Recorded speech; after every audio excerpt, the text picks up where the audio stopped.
1994. Naquele ano, o Afeganistão estava em ruínas. Por que o Talibã conseguiu o poder tão rápido?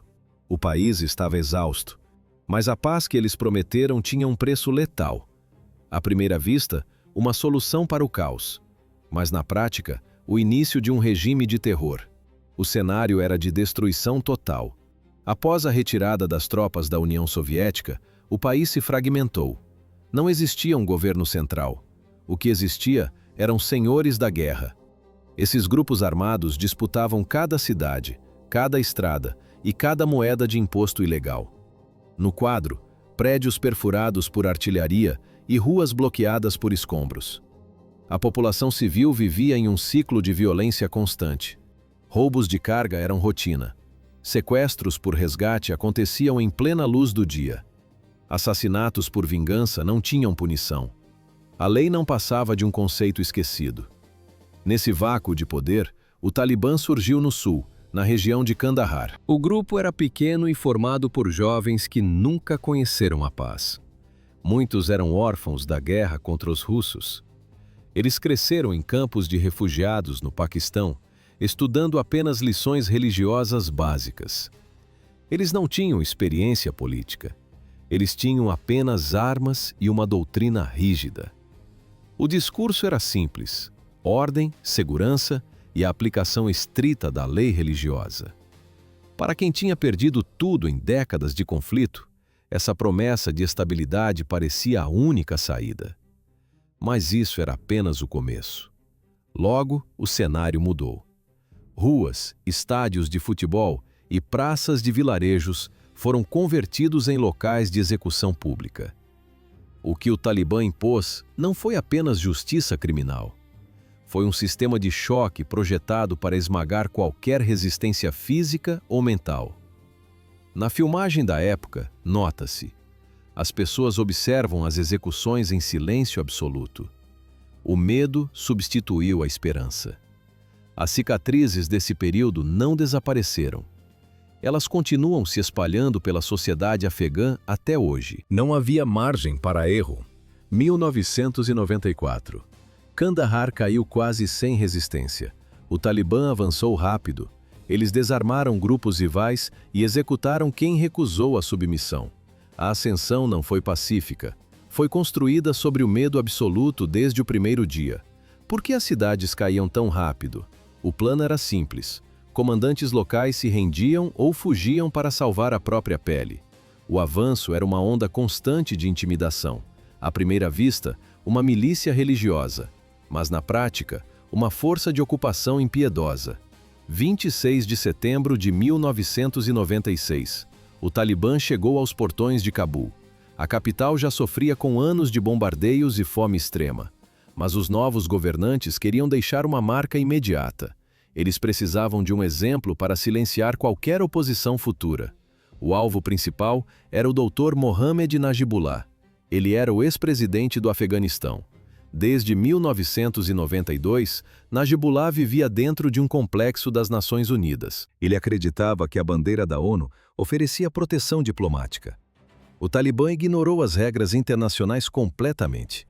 O grupo invadiu o complexo. Najibullah foi arrastado para fora pelos braços. O que se seguiu foi uma sessão de brutalidade extrema.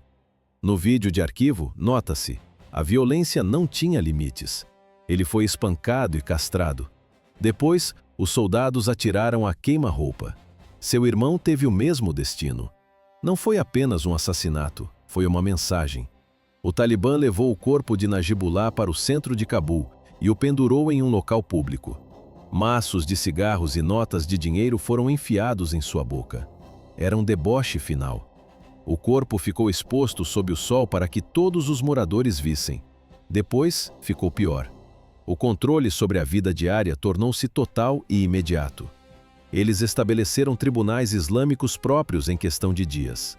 Nestas salas, o sistema era rústico. Não existiam advogados. Não havia direito à apelação. Não existiam livros de leis escritos que o povo pudesse consultar. Os juízes eram clérigos do próprio Talibã. Eles respondiam apenas aos seus comandantes superiores. As decisões eram tomadas em minutos e executadas no mesmo dia. Ouve-se apenas o silêncio nos tribunais. Não havia margem para perguntas ou defesa pessoal. Assim começou o regime. 1996. O Talibã toma o controle e o silêncio cai sobre o Afeganistão. A música parou, a televisão foi desligada, o cinema e a fotografia deixaram de existir por decreto. Até as pipas, tradicionais no céu de Cabul, foram proibidas. Por que o regime perseguiu a cultura? Parecia uma reforma religiosa, mas na prática, era o apagamento total da identidade individual. Casamentos tornaram-se eventos mudos, rádios eram estraçalhados em praça pública com marretas. As escolas para meninas foram fechadas em todo o território. Mulheres perderam o direito ao trabalho e foram obrigadas a usar a burca em tempo integral.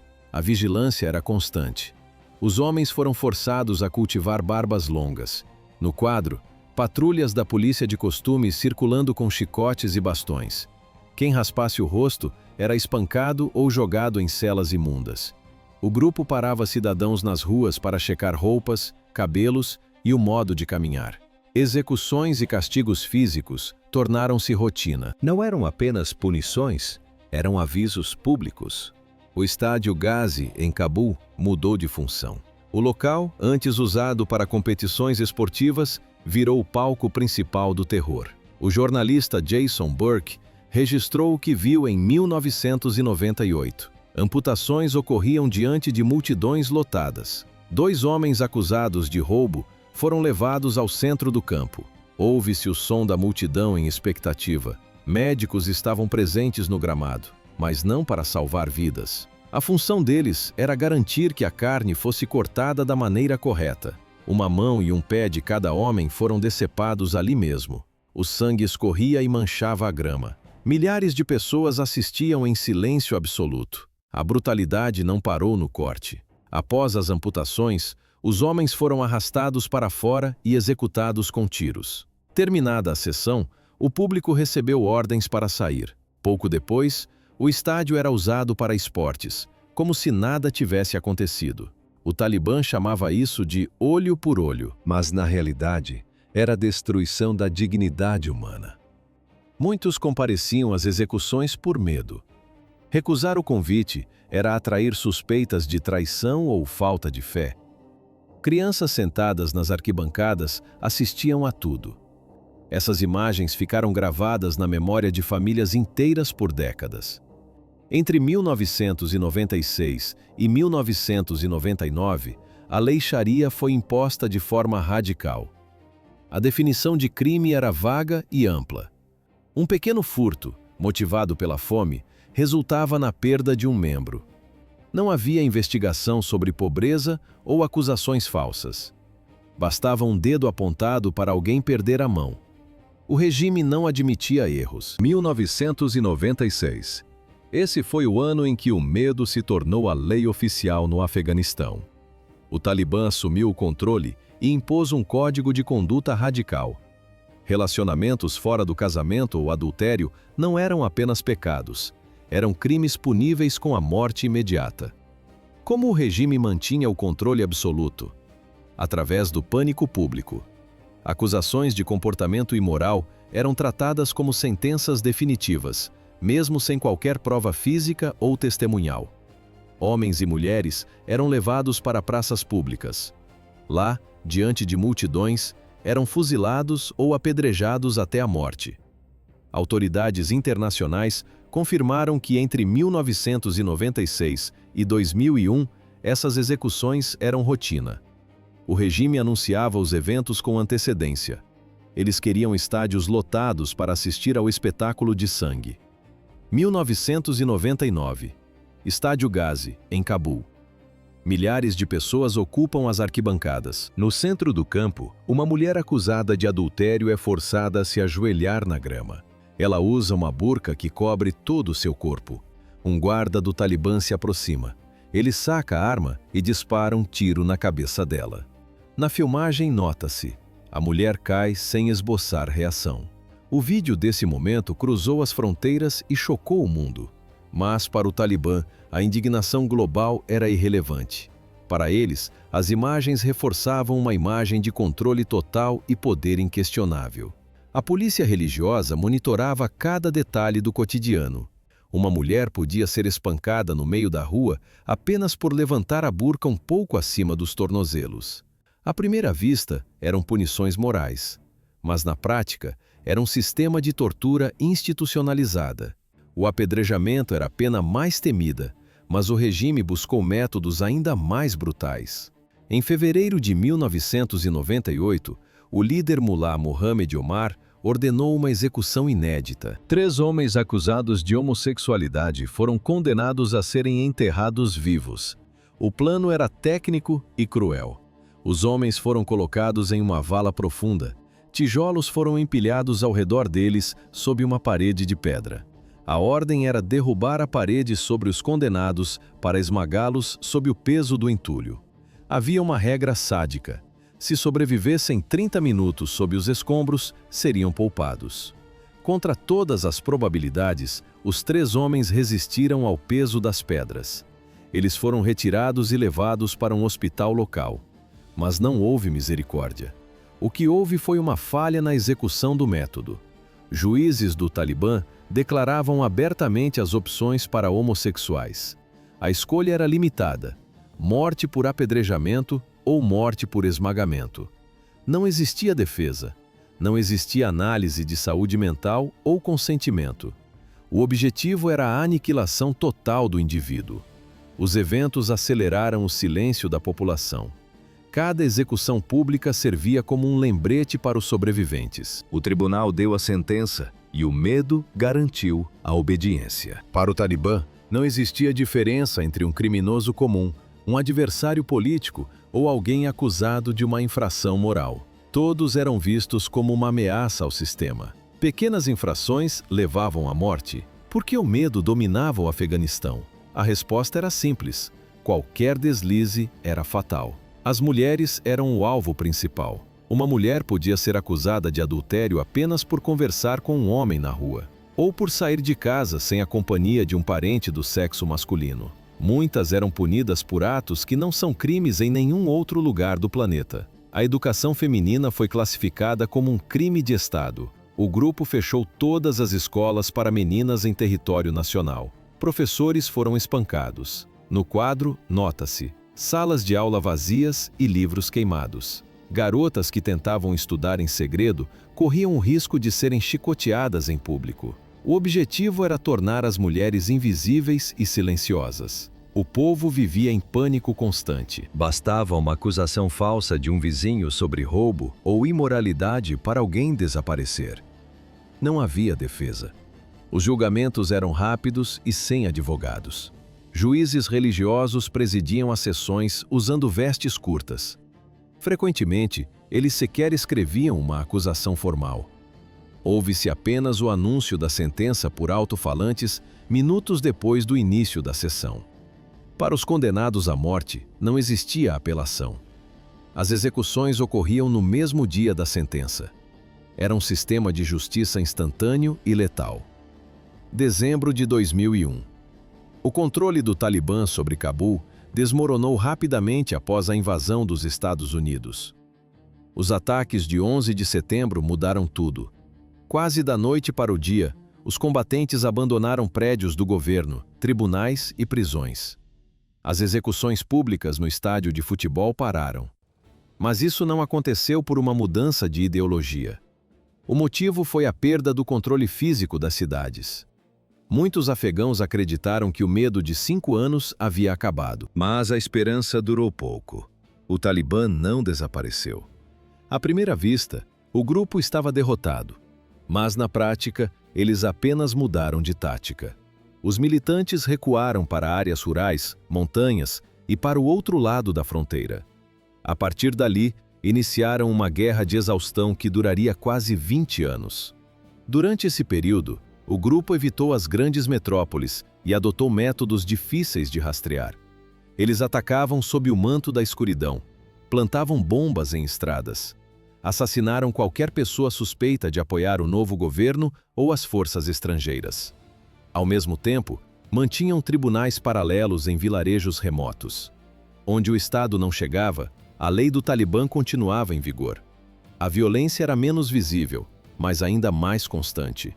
O conflito estava longe de terminar. 4 províncias afegãs: Helmand, Kandahar, Uruzgan e Ghazi. Nesses locais, o controle do governo era uma ilusão. Lentamente, distritos inteiros voltaram para as mãos dos combatentes. O Talibã não precisava de Cabul para exercer o poder. Eles eram a autoridade real. Eles decidiam quem vivia e quem morria. Como o Talibã mantinha o controle sem o governo oficial? Através do medo e da estrutura paralela. Eles criaram os chamados Tribunais das Sombras. Grupos de direitos humanos documentaram o funcionamento dessas cortes. As sessões ocorriam em vilarejos remotos e pequenas cidades. O local era quase sempre o interior de uma mesquita ou uma casa particular. Não existiam registros escritos. Não havia advogados de defesa. Nenhuma testemunha tinha permissão para falar livremente. O alvo eram os traidores, espiões do governo, informantes da polícia, professores e assistentes sociais. Críticos do movimento também entravam na lista. No vídeo, nota-se o padrão. As capturas aconteciam durante a noite. Homens armados arrombavam portas e levavam os acusados. Muitos nunca mais foram vistos. As famílias buscavam respostas nos distritos vizinhos. Mas ninguém falava. O medo era maior que a saudade. Dias depois, corpos apareciam em estradas de terra. Em outros casos, o desaparecimento era absoluto. Restavam apenas o silêncio e os boatos espalhados entre vizinhos. Mas o isolamento não durou para sempre. O ano era 2010. Na província de Kunduz, um evento chocou a comunidade internacional. Um homem e uma mulher foram acusados de adultério. O crime real? Eles tentaram fugir juntos para escapar de casamentos forçados. O Tribunal das Sombras deu o veredito rápido. A execução foi pública. Ouve-se o barulho das pedras atingindo o solo. Os moradores do vilarejo foram obrigados a assistir ao massacre. A mulher morreu sob o impacto das pedras. O homem sobreviveu ao apedrejamento, mas foi espancado severamente logo depois. Isso não foi um erro isolado, foi um aviso. O Talibã demonstrava que os métodos dos anos 90 continuavam intactos. Mesmo sem o palácio presidencial, eles mantinham a capacidade de aplicar punições extremas. A mensagem era clara. O regime nunca tinha ido embora de verdade. Os anos passaram e o cenário mudou. As forças estrangeiras começaram a planejar a retirada definitiva. Com a saída dos soldados internacionais, a violência do Talibã perdeu a vergonha. 2014. Esse foi o ponto de virada. Enquanto as tropas internacionais arrumavam as malas, as forças do Talibã iniciaram uma movimentação aberta. O tempo de se esconder nos tribunais das sombras havia terminado. 26 de julho de 2008. O mercado de ópio de Helmand estava lotado. O Talibã não se escondia mais. 5 homens foram arrastados até o centro da praça. Eles eram acusados de sequestro. Por que a execução foi pública? O Talibã precisava de uma vitrine para sua autoridade. O medo era a ferramenta de governança. A ordem foi clara: ninguém sai. Agricultores e comerciantes foram cercados. Todos foram obrigados a olhar para cima. Os 5 homens foram enforcados em praça pública. O som das cordas esticando foi o único barulho ouvido. Os corpos não foram retirados.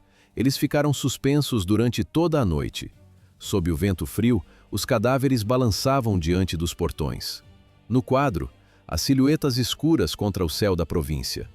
Líderes do grupo deram declarações oficiais. O objetivo era paralisar qualquer tentativa de resistência. Era um aviso para os traidores e um lembrete para os cidadãos. Quem manda aqui somos nós. A vida cotidiana tornou-se um exercício de silêncio. Nas zonas rurais, falar abertamente era um erro fatal. Ouve-se apenas o som de passos apressados. As pessoas evitavam estradas principais e postos de controle. Conversar com o estranho era um risco que ninguém queria correr. Uma acusação bastava. Não havia necessidade de provas ou testemunhas. O Talibã podia apontar o dedo e dizer que alguém ajudava o governo. Em minutos, o acusado era levado. Sem tribunal, sem defesa, apenas a execução. Famílias inteiras abandonavam suas casas no meio da noite. Elas deixavam roupas, móveis e comida para trás. Fugir pelo deserto era perigoso, mas ficar em casa era uma sentença de morte. A sorte dos combatentes capturados dependia de quem os segurava. Soldados do Talibã presos pelo governo iam para celas de concreto. Mas aqueles capturados por facções rivais tinham um destino diferente. A prática comum era a tortura ou fuzilamento imediato. 15 de agosto de 2021, o dia em que o mapa mudou. As forças estrangeiras completaram a retirada definitiva. Cabul caiu em poucas horas. O governo afegão simplesmente deixou de existir. Líderes do Talibã apareceram em rede nacional. Eles sentaram em frente às câmeras de televisão com fuzis ao lado. O anúncio foi direto: haveria perdão. Eles prometeram anistia para ex-soldados, policiais, juízes e funcionários públicos. Mas o mundo observava com ceticismo. As promessas foram feitas diante dos microfones. Na prática, o passado ainda assombrava as ruas. Assim começou um novo capítulo,